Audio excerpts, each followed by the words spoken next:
तो हम लोग जो है वो कर रहे थे आप लोगों का जो ऑपरेटिंग सिस्टम के हम लोगों ने मैनुअल्स अभी तक किए थे उसमें से हम लोग शेल स्क्रिप्टिंग कर रहे थे, ठीक है। तो उसको ही हम लोग आगे से कंटिन्यू करेंगे। तो उससे पहले मैं आपको बता दूं कि जो ऑपरेटिंग सिस्टम की लैब के पेपर में आप लोगों को वाइवा के क्वेश्चंस नहीं आ रहे थे वो यहाँ से मैं पूछ रही थी। ये जो आपके मैनुअल्स के ऊपर ये सारा कुछ लिखा हुआ है, ये सब कुछ मैंने आपको प्रैक्टिकल करवाने से पहले मैं बताती रही हूँ। यहाँ से मैं आपको वाइवा के क्वेश्चंस पूछ रही थी। लिनक्स के डिस्ट्रीब्यूशंस के बारे में ये पहले मैनुअल के अंदर जो है वो लिखा हुआ है, लिनक्स के डिस्ट्रीब्यूशन के बारे में, ठीक है। और ubuntu भी उन्हीं डिस्ट्रीब्यूशन में से एक डिस्ट्रीब्यूशन है। ये सारा कुछ यहाँ पे लिखा हुआ है, ठीक है। लिनक्स की डेवलपमेंट किस तरह से हुई, किस तरह से पॉपुलर हुआ, उसकी डिस्ट्रीब्यूशंस किस तरह से बनी, ठीक है। ये सारा कुछ यहाँ पे लिखा हुआ है और ये यहाँ से आप लोग जो है इसको पढ़ेंगे, ठीक है। देन यहाँ तक हम लोगों ने कर लिया था शेल स्क्रिप्टिंग।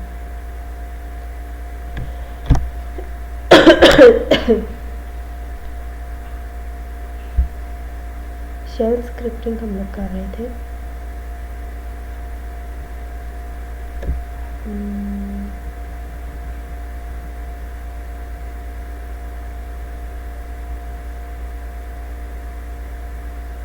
हाँ जी, ये है शेल स्क्रिप्टिंग।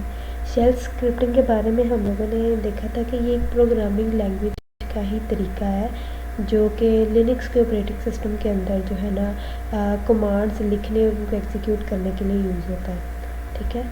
तो हम लोगों ने यहाँ तक देख लिया था कि उसके अंदर कौन कौन सी जो है ना एक हेडर फाइल लिखी थी जो उसके अंदर हम लोग यूज़ करते थे।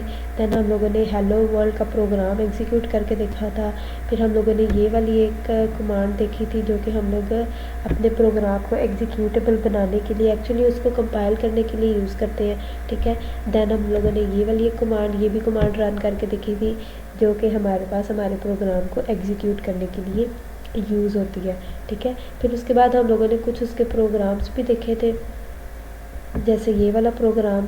और यहाँ पे भी हम लोगों ने क्या देखा था कि ये डॉलर साइन, अगर किसी वेरिएबल के नाम के साथ डॉलर साइन आ जाए तो इसका मतलब होता है कि ये हमारे पास एक वेरिएबल है, ठीक है।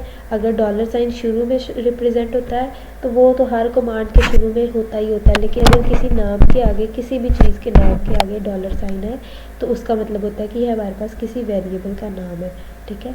इसी तरह हम लोगों ने जो है बाकी के प्रोग्राम्स भी इसके देखे थे। रीड स्टेटमेंट वाले, इको के बारे में हम लोगों ने देखा था कि ये हमारे पास आउटपुट रिप्रेजेंट करने के लिए यूज़ होती है। रीड स्टेटमेंट हमारे पास यूज़र से इनपुट लेने के लिए यूज़ होती है, ठीक है। ये वाले प्रोग्राम्स हम लोगों ने कर लिए थे। अब हम लोगों ने करने हैं wild cards. Wild card basically हमारे पास कुछ इस तरह करेक्टर्स होते हैं शेल स्क्रिप्टिंग के अंदर जो स्पेशल पर्पज़ के लिए यूज़ होते हैं, ठीक है। उनमें सबसे पहले तो हमारे पास ये है $0 कि अगर हम लोग जो है ना अपना शेल स्क्रिप्टिंग का कोई प्रोग्राम लिखते हैं, ठीक है। लेट्स से कि हम लोग प्रोग्राम का नाम रख देते हैं script.sh, ठीक है। हम लोगों ने देखा था कि जब हम लोग C++ के प्रोग्राम्स के लिए फ़ाइल क्रिएट करते हैं तो उसको हम लोग .cpp की एक्सटेंशन के साथ क्रिएट करते हैं। जब हम लोग शेल के प्रोग्राम्स को बनाएंगे, शेल के प्रोग्राम्स को लिखेंगे तो तब हम लोग क्या करते हैं .sh की कमांड के साथ, .sh की एक्सटेंशन के साथ उसकी फ़ाइल्स को क्रिएट करते हैं। तो लेट्स से अगर हम लोग script.sh के नाम से एक फ़ाइल क्रिएट करते हैं, उसके अंदर हम लोग अगर $0 की कमांड लिखते हैं तो ये हमारे पास उसी फाइल का नेम यानी कि script.sh को रिप्रेजेंट करवाएगा, ठीक है। देन हमारे पास ये $n है, ये बेसिकली हमारे पास पैरामीटर के नंबर को रिप्रेजेंट करने के लिए यूज़ होती है। फॉर एग्जांपल $1 रिप्रेजेंट करेगा कि ये हमारे पास पहला पैरामीटर है, $2 रिप्रेजेंट करेगा कि ये सेकंड पैरामीटर है, $3 रिप्रेजेंट करेगा कि पैरामीटर नंबर 3 है। एंड बेसिकली यहाँ पे 1 2 3 4 अप टू सो ऑन है। देन हमारे पास $# है, ये बेसिकली हमारे पास यूज़ होता है रिप्रेजेंट करवाने के लिए कि हमारे पूरे के पूरे script.sh की फ़ाइल के अंदर कितने टोटल पैरामीटर्स यूज़ हुए हैं, ठीक है। टोटल पैरामीटर्स को रिप्रेजेंट करने के लिए ये यूज़ होता है। देन है हमारे पास डॉलर साइन स्टैरिक।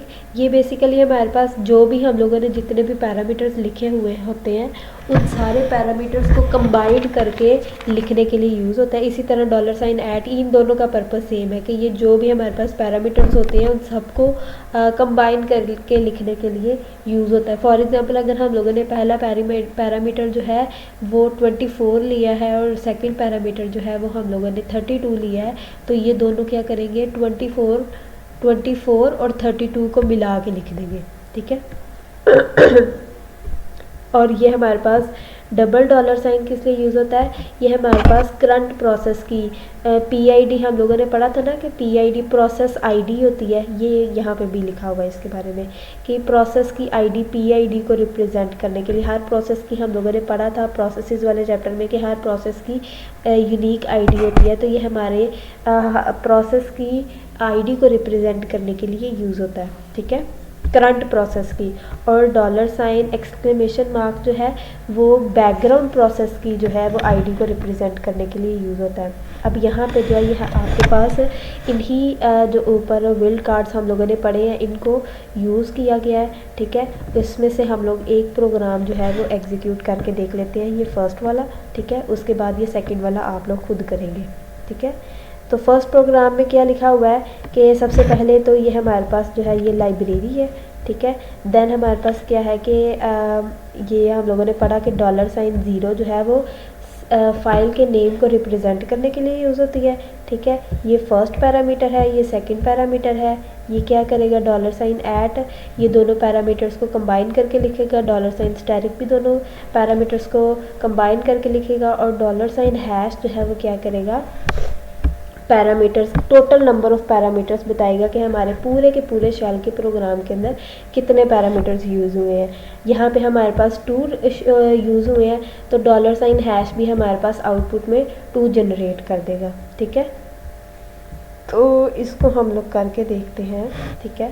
तो इसको करने के लिए हम लोग क्या करेंगे, सबसे पहले तो हम लोग जो है script.sh के नाम से एक फ़ाइल क्रिएट करेंगे। उसका मेथड हम लोगों को पता है, nanoscript.sh, ठीक है। ये हमारे पास script.sh खुल गया। अब इसके अंदर हम लोग जो है अपना प्रोग्राम लिखेंगे bin bash, ठीक है।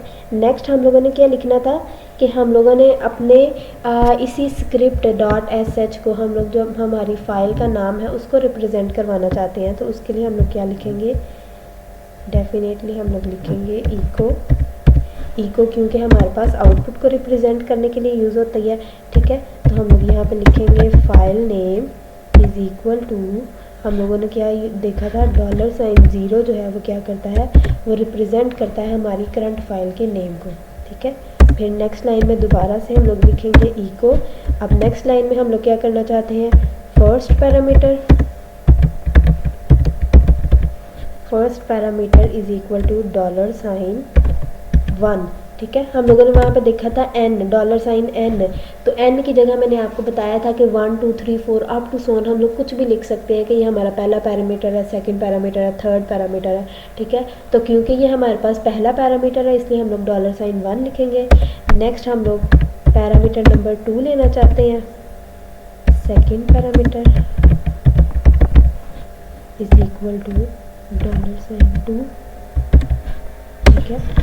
अब हम लोग क्या करना चाहते हैं कि इन दोनों पैरामीटर्स को क्या करना है, कंबाइन करके लिखना है। तो उसके लिए या हम लोग हैश यूज़ करेंगे या हम लोग स्टैरिक को यूज़ करेंगे, डॉलर साइन हैश या डॉलर साइन स्टैरिक। उन दोनों का पर्पस जो है डॉलर साइन ऐट और डॉलर साइन स्टैरिक, इन दोनों का पर्पस जो है वो सेम है। वो क्या करते हैं, पैरामीटर्स को कंबाइन करके लिख देते हैं। तो सबसे पहले हम लोग लिखेंगे यहाँ पे हम लोग लिखेंगे पैरामीटर वैल्यूज़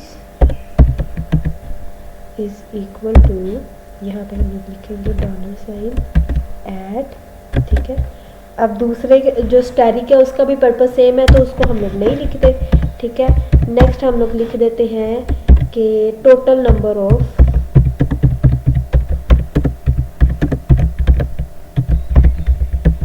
पैरामीटर्स